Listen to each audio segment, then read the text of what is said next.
আসসালামু আলাইকুম ওয়া রাহমাতুল্লাহ।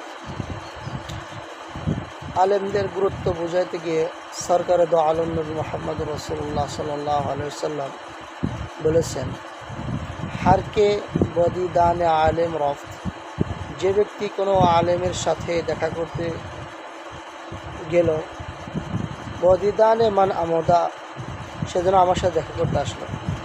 ওয়াহারকে বা আলেমে মুসাফা কার, যে ব্যক্তি কোনো আলেমের সাথে মুসাফা করলো, বা মান মুসাফা নমুদা, সেজন্য আমার সাথেই মুসাফা করলো। ওয়াহারকে পেশে আলেম নশস্ত, যে ব্যক্তি কোনো আলেমের সামনে বসলো, বা মান নশস্তা, সেজন্য আমার সামনে বসলো।